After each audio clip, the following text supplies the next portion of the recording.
자, 여러분들 오늘의 문제 시작합니다. 오늘 제가 마련한 문제는 이 문제예요.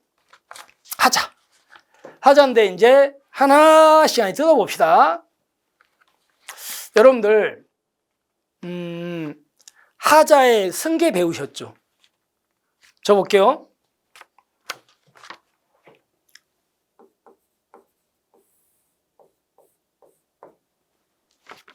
자, 행정청이 A한테 잡읍시다. 철거 명령을 했어요. 철거 명령이 먼저 이루어진 거니까 무슨 행위다? 선행행위예요. 이 사람이 철거를 안 했어. 안 하니까 우리 뭐 들어갑니까? 대집행. 대집행 절차가 통실비죠? 계고를 한 거야. 그런데 문제는요, 이 계고는 얘보다 나중에 이루어지니까 무슨 행위? 후행행위예요. 근데 철거 명령은 선행행위는 하자가 있었어요. 앞에 건. 두 번째, 후행행위는요, 하자가 없어요. 후행행위 자체는. 됐죠? 근데 이 철거 명령이 하자가 있기 때문에 여러분이 A라면 이걸 갖고 우리가 소송을 갔어야 되겠죠? 근데 소송은 아무 때나 갑니까? 소송은 기간 제한이 있습니까? 기간 제한이 있잖아.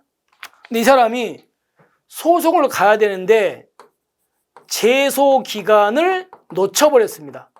놓쳐가지고 소송을 간다 못 간다? 못 가버린 거예요. 얘가 하자가 있는데 소송을 못 가버려서 기간을 놓쳐가지고. 그럼 여러분들 기간 놓치면 무슨 역이 생깁니까? 불가쟁력이에요? 불가변력이에요? 쟁력이 생기죠. 얘한테 불가쟁력이 생겨서 그러니까 못 다투요. 근데 여러분들 후행행위는 하자가 있어 없어? 없잖아요. 그러면 보세요. 선행행위는 하자가 있는데 불가쟁력이 생겨서 못 다투는 거고, 후행행위는 하자가 없으니까 못 다툴 거 아닙니까? 그럼 이 사람은 분명히 잘못된 철거 명령인데 한마디 말도 못 해보고 그냥 끝나는 거 아닙니까?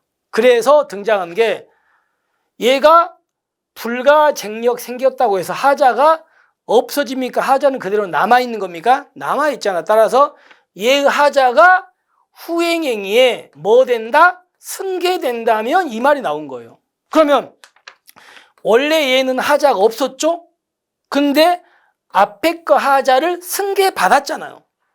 받았죠. 그러면 얘는 하자가 원래 없었는데 앞에 거 하자를 넘겨받았잖아.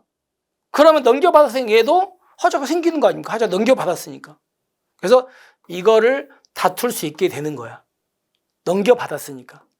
근데 승계가 안 된다면요. 안 된다면 넘겨받지 않았죠.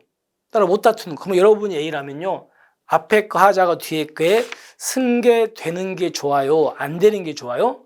승계가 돼야 좋지. 승계가 돼야 여러분이 A라면 이걸 다툴 거 아닙니까? 승계가 돼야. 승계가 안 되면 못 다투요. 이런 논리 하자 승계. 근데 문제는요. 우리가 하자가 승계가 될 것인가 말 것인가 논의를 하잖아요. 근데 문제는요. 논의하려면요. 선행행위가 하자가 뭐일 때 논의합니까? 무슨 사유일 때? 취소 사유일 때 논의를 해요. 왜냐하면 취소 사유는 제소기간 제한을 받아 안 받아? 어때요? 받기 때문에. 그러니까 하자가 승계가 되는 것도 있고 안 되는 것도 있는 거예요. 근데 문제는요.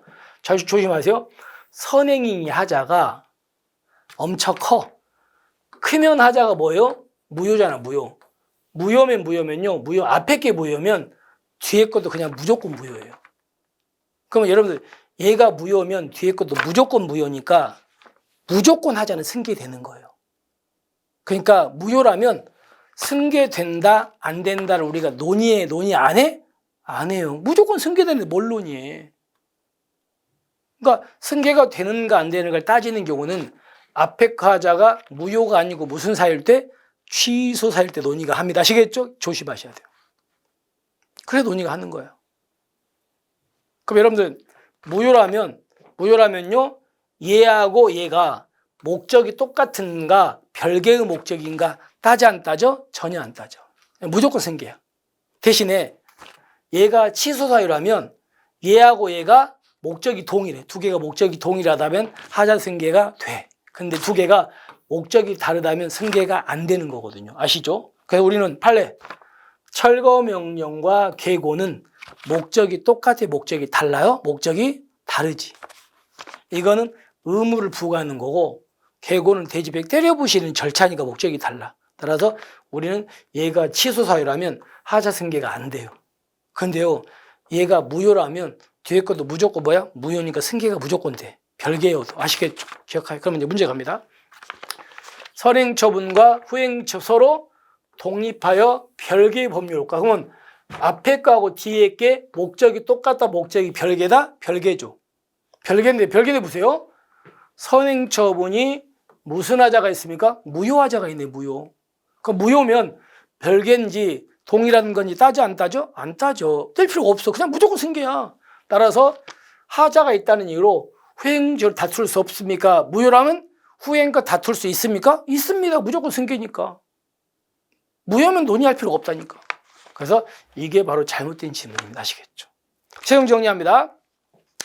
선행행위가 무효인 하자가 있다면 무효는 선행과 후행이 동일한 목적인지 별개 목적인지 따져 안 따지고 무조건 승계야. 무조건 다툴 수 있어. 두 번째, 앞에 게 취소사유라면 승계되기도 하고 안 해도 돼. 어떻게 다른다? 앞에 거와 뒤에 게 목적이 똑같다면 승계가 인정. 두 개가 별개 목적이라면 부정하시겠죠? 이렇게 됩니다. 그렇게 해서 확인하시면 되겠습니다.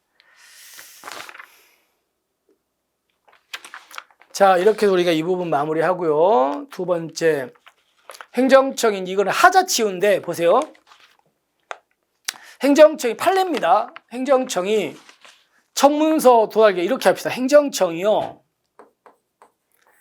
A라는 사람은 제 처분을 하는데 이 처분을 할 때 법에 보니까 뭐라고 돼 있냐면 청문을 열으라고 돼 있는 거예요. 근데 청문을 만약에 열는데 문제는 열 때 청문에 A도 나오겠죠? 근데 A한테 청문 열리기 며칠 전까지 알려줘야 돼? 10일 전까지 알려줘야 돼. 근데 10일 전 알려줘야 되는데 10일 전까지 얘한테 알려주지 않아 버린 거야. 하루 늦게. 좀 시간이 좀 늦게 알려줬어요. 근데 이 사람이 늦게 알려줬는데 청문회 나와가지고 자기가 다 한 거야. 다 했다면 늦게 알려준 하자는 뭐 된다? 치유되는 거라는 게 판례 입장. 읽어볼게요. 청문서 도달기간 같은 청문 절차 이행을 다소 위반했어요. 근데 상대방이 이의를 제기하지 않고 청문일에 출석해서 할 거 다 했잖아요. 그럼 그때는 청문 좀 늦게 알려준 하자는 뭐 된다? 치유가 됩니다. 아시겠죠? 잘못됐습니다. 자, 그렇게 보시면 되겠습니다. 그다음에 세 번째, 여러분들 이거죠. 세무서장이 A한테 조세부가 처음 세금부가 한 거예요. 이 사람이 세금을 안 내니까 뭐합니까? 우리가 이제 독촉장 날리고 쭉 들어가겠죠, 그죠?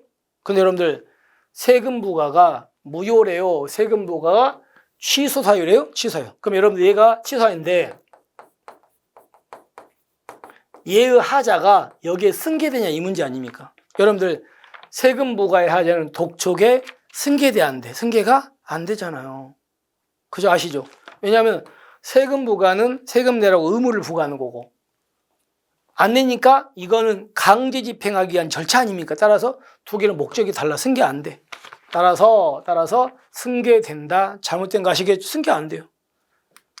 그 다음에 여러분들 하자 치유.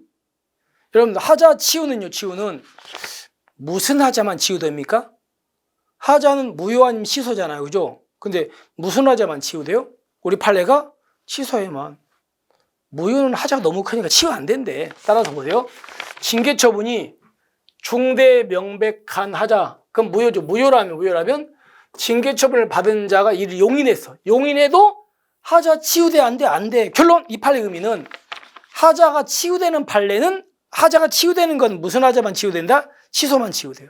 무효 하자가 너무 그냥 치유 안 됩니다. 용인해도. 그래서 얘가 맞습니다. 자, 그래서 우리가 이제 문제를 정리해 보면은 하자에 대한 설명 중에서 후행처분과 선행처분이 도로 독립해서 별개의 효과를 할지라도 선행처분이 당연 무효면 뒤에 것도 무조건 무효니까 뒤에가 다툴 수 있어요.